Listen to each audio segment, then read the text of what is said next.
Coaching centre Kotananduru మీ పిల్లల బంగారు భవిష్యత్తుకు భరోసా ఇచ్చే ఏకైక సంస్థ మన ఏవిఎం కోచింగ్ సెంటర్ కోటనందూరు. అతి త్వరలో న్యూ బ్యాచ్లు TET plus DSC, EAMCET, POLYCET, APRJC, Sainik, Navodaya. AVM coaching centre Kotananduru.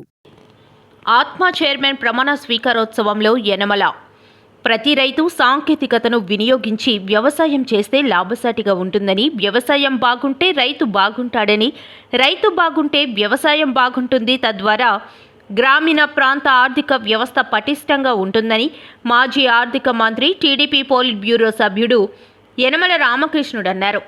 Tuni వ్యవసాయ సాంకేతిక యాజమాన్య సంస్థ నూతన పాలకవర్గ ప్రమాణ స్వీకారోత్సవం అట్టహాసంగా జరిగింది. మాజీ ఆర్థిక మంత్రి Yanamala Ramakrishnudu, Prathipadu MLA Varupula Satyaprabha, DCCB chairman Tummala Babu, మాజీ ఎమ్మెల్యే రాజా అశోక్ బాబు సమక్షంలో ఆత్మ chairman Narahari Shetty, Suryaprakash, vice chairman Karanam Subrahmanyam సహా డైరెక్టర్లు ప్రమాణ స్వీకారం చేశారు. తుని మండల టీడీపీ అధ్యక్షుడు చింతంనిడి అబ్బాయి పర్యవేక్షణలో సీనియర్ నేత యనమల రాజేష్ ఆధ్వర్యంలో ఆత్మ chairman Narahari Shetty, Suryaprakash, vice chairman Karanam Subrahmanyam డైరెక్టర్ల ప్రమాణ స్వీకారోత్సవం అన్నవరంలోని హరిహరన్ రెసిడెన్సీలో అట్టహాసంగా జరిగింది. ముఖ్య అతిథులుగా మాజీ ఆర్థిక మంత్రి Yanamala Ramakrishnudu, Prathipadu MLA Varupula Satyaprabha, DCCB chairman Tummala Babu, మాజీ ఎమ్మెల్యే రాజా అశోక్ బాబు హాజరయ్యారు. తుని, ప్రతిపాడు నియోజకవర్గాల నుంచి టీడీపీ, జనసేన, బీజేపీ అగ్రనేతలు తరలివచ్చారు. అనంతరం యనమల, సత్యప్రభ, తుమ్మల బాబు సమక్షంలో ఆత్మ నూతన పాలకవర్గం చేత వ్యవసాయ శాఖ ఏడీ ప్రమాణ స్వీకారం చేయించారు. ఈ సందర్భంగా మాజీ ఆర్థిక మంత్రి యనమల రామకృష్ణుడు మాట్లాడుతూ గ్రామీణ వికాసం వ్యవసాయంపైనే ఆధారపడి ఉంటుందన్నారు. వ్యవసాయ రంగం పురోభివృద్ధిలో ఉంటే రైతు ఆర్థికంగా నిలదొక్కుంటాడని, తద్వారా గ్రామీణ ఆర్థిక వ్యవస్థ పటిష్టమవుతుందన్నారు. వ్యవసాయ రంగం చితికిపోయిన స్థితిని గుర్తించిన కూటమి ప్రభుత్వం వ్యవసాయాన్ని లాభసాటి చేయాలన్న సంకల్పంతో ఉందన్నారు. అందుకు అనుగుణంగా వ్యవసాయ రంగంతో టెక్నాలజీని అనుసంధానం చేసిందని వివరించిన యనమల, వ్యవసాయంలో ఆధునికతను అనుకరిస్తే పెట్టుబడులు తగ్గడంతో పాటు అధిక దిగుబడులు సాధించగలరన్నారు. ఈ కార్యక్రమంలో మున్సిపల్ చైర్పర్సన్ నార్ల భువన సుందరి, మార్కెట్ కమిటీ చైర్మన్లు అంకంరెడ్డి రమేష్, బి రామారావు, సీనియర్ నేతలు సుర్ల లోవరాజు, మోతకూరి వెంకటేష్, గాడి రాజాబాబు, ఇనుగంటి సత్యనారాయణ, దంతులూరి చిరంజీవిరాజు, పిఎసిఎస్ చైర్మన్లు పోలిశెట్టి రామలింగేశ్వరరావు, పెనుముచ్చు నాగేశ్వరరావు, లాయర్ కృష్ణ, పార్టీ మండల అధ్యక్షులు చొక్కా అప్పారావు, పోతల సూరిబాబు, వెలగ వెంకట కృష్ణారావు, బోడపాటి సత్యనారాయణ, పంపా ప్రాజెక్ట్ చైర్మన్ భైరవర్జుల చందు, తుని, కోటనందూరు, తొండంగి, శంకవరం, రౌతులపూడి మండలాలకు చెందిన కూటమి నాయకులు పాల్గొన్నారు.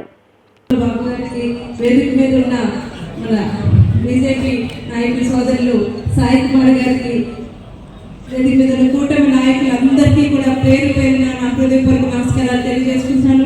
ముందు ఉన్న తుని, ప్రతిపాడు నియోజకవర్గం నుంచి వచ్చిన కూటమి నాయకులకు, కార్యకర్తలకు అందరికీ కూడా పేరు పేరున నా హృదయపూర్వక నమస్కారాలు.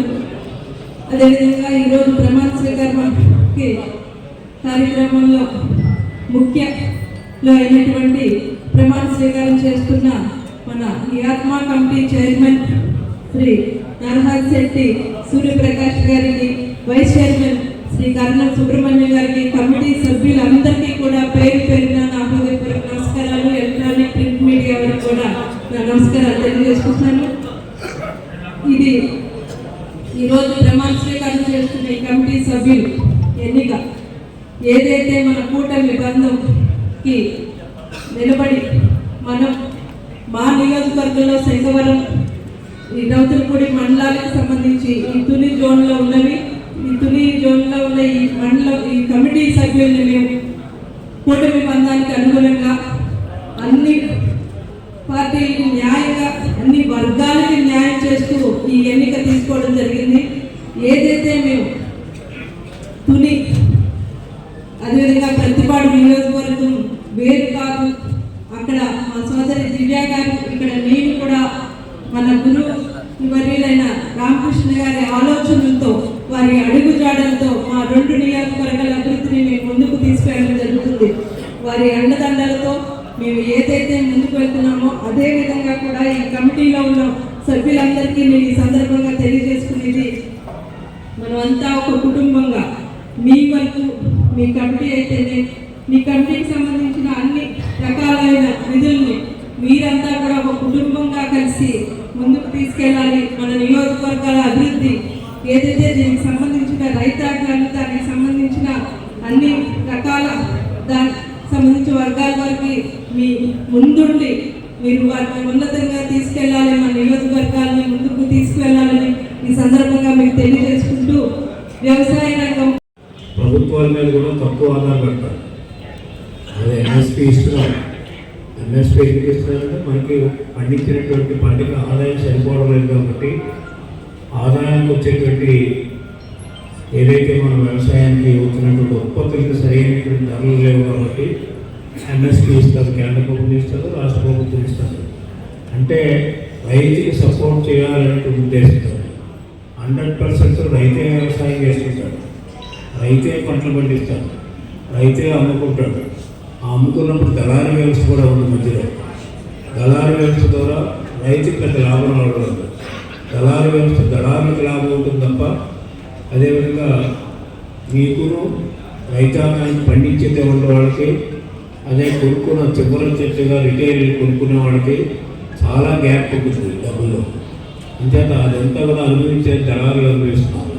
అంచేత ఈ రైతాంగ వ్యవస్థలో దళారీ వ్యవస్థ పోతేనే రైతుకి సరైనటువంటి గిట్టుబాటు ధర వస్తుందనేటువంటి ఒక ఆలోచన కాదు, డిమాండ్ కూడా.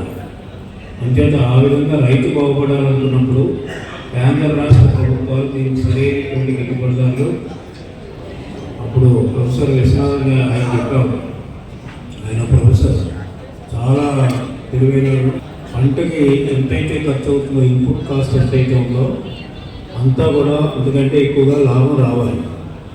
రైతుకి లాభం వస్తేనే వ్యవసాయం చేస్తాం, రైతుకి లాభం రాకపోతే వ్యవసాయం చేయరు. ఇప్పుడు 2 రకాలుగా జరుగుతున్నాయి. రైతులు కూడా పేదవాళ్ళు అయిపోతున్నారు ఒక్కొక్క కొన్ని ప్రాంతాల్లో. ఎందుకంటే పండించడానికి పెట్టుబడి లేక ఉన్నటువంటి ఎకరం 2 ఎకరాలు అమ్మేసుకోవడం, పట్టణాలకు వెళ్ళిపోయేటువంటి చాలామంది రైతులు కూడా మైగ్రేట్ అవుతున్నారు పైకి. ఇక్కడ వ్యవసాయం కుట్టుబడుతూ ఉంది.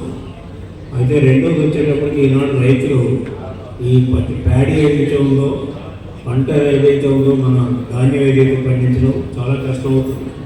ఈ ధాన్యం పండించే వాళ్ళకి పెద్ద ధరలు రావడం, గిట్టుబాటు ధర రావడం పండించడమే చాలా కష్టం అవుతుంది. కాబట్టి నూనెలన్నీ కూడా మళ్ళీ చేపల చెరువుల కింద, రొయ్యల కింద కన్వర్ట్ చేసేస్తారు. దానివల్ల ఏంటంటే ప్యాడీకి సంబంధించిన ప్రొడక్షన్ తగ్గుతుంది, మా జనాభా పెరుగుతుంది. అదేవిధంగా మరొక చూస్తే ఆక్వాకల్చర్ విపరీతంగా పెరుగుతుంది, అదేవిధంగా హార్టికల్చర్ పెరుగుతుంది. మన దగ్గర పెద్ద హార్టికల్చర్ లేకపోతే రాయలసీమ ప్రాంతాల్లో హార్టికల్చర్ చాలా బాగుంటుంది. బాగా ఆ రోజున ఈ రోజున కూడా కూటమి ప్రభుత్వం కూడా బాగా ప్రమోట్ చేస్తున్నారు హార్టికల్చర్. అలాగే ఆక్వాకల్చర్ చేస్తున్నారు, అంటే చేపల చెరువులు కానీ, రొయ్యల చెరువులు కానీ, ఇవి కూడా ఇబ్బందుల్లో పడ్డాయనేటువంటిది ఈనాడు మనం చూస్తున్నాం. ఓవరాల్గా అగ్రికల్చర్కి సంబంధించినటువంటి ఏవైతే ఉన్నాయో, హార్టికల్చర్ బాగుంది, అదేవిధంగా డైరీస్ బాగుంటాయి. అదేవిధంగా మీరు చూస్తే హార్టికల్చర్ బాగుంటుంది, డైరీస్ బాగుంటాయి, అదేవిధంగా ఆక్వాకల్చర్ బాగుంటుంది. అసలు ఒరిజినల్ వ్యవసాయం వచ్చేటప్పుడు, ప్యాడీ వచ్చేటప్పుడు ప్యాడీ రైతులందరూ కూడా చాలా ఇబ్బంది పడుతున్నటువంటి సందర్భం. సరే, ఎక్స్పోర్ట్లో కూడా మనతో పాటు వియత్నాం కానీ కొన్ని కంట్రీస్ వాడు కూడా కాంపిటీషన్, అంటే ఎక్స్పోర్ట్ కూడా అంత బాగా ఉంటుంది. అంతేత కేంద్ర రాష్ట్ర ప్రభుత్వాలు, మన కోటి ప్రభుత్వం ప్రత్యేకమైనటువంటి చర్యలు తీసుకుంటున్నాం. ఈ ప్రధానమైనటువంటి అంశం అంటే ఈనాడు వ్యవసాయం చేయాలంటే కూలీలు కూడా మనం దొరికేటువంటి పరిస్థితులు. అంతకుముందు వ్యవసాయ కూలీలు బ్రహ్మాండంగా ఉంటారు, వ్యవసాయ కూలీలు ఉండవు. అందుచేతనే మిగతా పాశ్చాత్య దేశాల్లో, వెస్టర్న్ కంట్రీస్లో వాళ్ళు కూలీ పని మీద నిలబడరు. ఒకే వ్యక్తి 1000 ఎకరాలు చేస్తారు వ్యవసాయం. అదేవిధంగా ఒకే ఒక ఫ్యామిలీ 1000 ఎకరాలు 2000 ఎకరాలు వ్యవసాయం చేస్తారు, ఒకే పంట పండిస్తారు వాళ్ళంతా కూడా. కారణం ఏంటంటే టెక్నాలజీని అడాప్ట్ చేస్తున్నారు. అయితే వాళ్ళకి మనకి ఉన్నట్లంటే మనకి ఎకరం అట్లా ఉంటారు. వాళ్ళకంటే ఒక్కొక్క కుటుంబం 1000 ఎకరాలు 2000 ఎకరాలు సాగు చేస్తారు. కాబట్టి పెద్ద ఈ టెక్నాలజీని అంతా కూడా పెద్ద ఇన్పుట్స్ ఏవైతే ఉన్నాయో, టెక్నికల్